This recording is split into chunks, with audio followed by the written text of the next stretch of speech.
Hey, this is Julie at Love's Beginning with a message called Beyond the Distraction to the Answer. And I wanted to give thanks for this message and say what we're being invited to is such a tremendous and consistent focus. But it wouldn't be offered to us if we couldn't do that, if we didn't have the capacity to focus in this way. So just seeing this open up in front of us is a very beautiful thing. Okay. The journey back to yourself can feel like a progressive peeling back of all the layers of defense that you see as useful. So with each step you take toward peace, you face a piece of yourself that believes that to turn toward peace is to turn toward destruction. The idea that to turn toward peace is destruction is very disturbing, but ego has a solution to that. Ego's solution is distraction. Look out into the world and out into your life and see all the distracting situations put in place in order to cover over your belief that to turn toward peace is to turn toward destruction. You reclaim the power that is truly yours, power with, instead of imaginary power over, when you consistently face this belief instead of looking toward one of your distractions and believing it is real. Whether it takes the shape of a war or an illness, one is not more real than another. They are imagined with one purpose, distraction.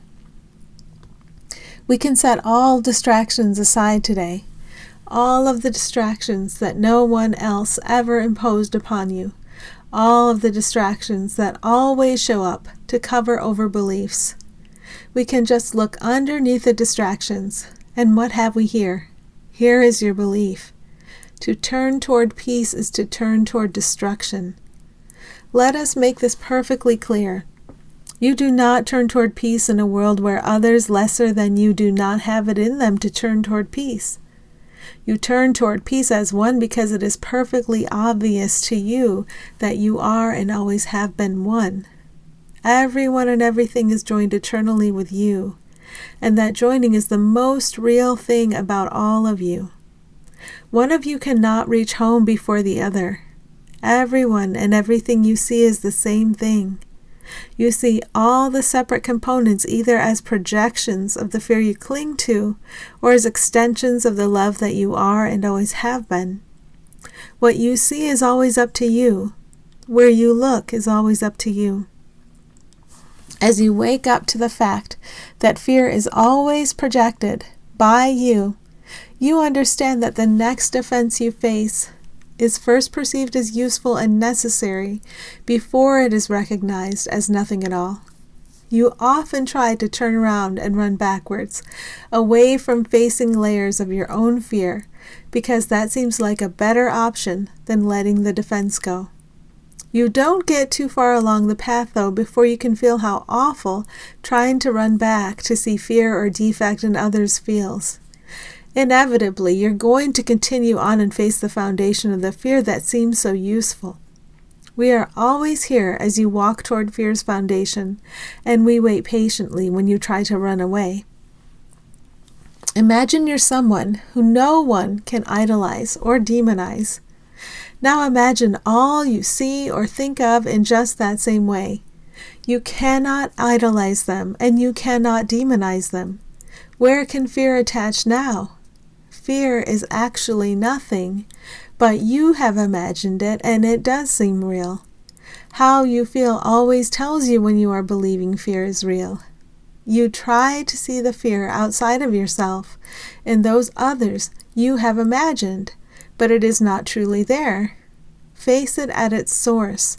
Its source is always within you if it is perceived at all.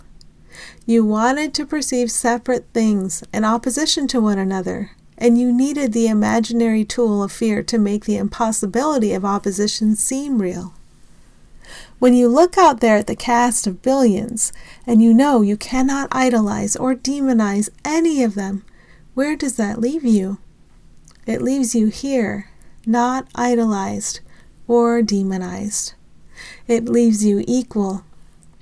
It leaves you in peace. From this foundation, what guides you? It cannot be an aspect of that back and forth that has been entirely imagined.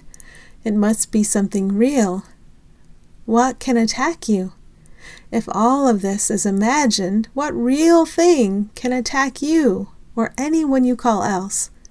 Go very deeply into this, and you rest in what is reliable. If your day is not navigated by and with judgment's ego sends, then what navigates your day? Why don't you find out? The judgments ego sends, they are familiar. You know how they feel. We ask that you set them aside clinically, dispassionately. They are nothing at all. And now wait for what is real to steer. You are here, and what is real steers. Learn to wait in this way, knowing you will be answered. It is our joy to walk with you to the answering place, and to wait with you as the answer comes. Let this be a place of happy thanksgiving for us all. Thanks for listening.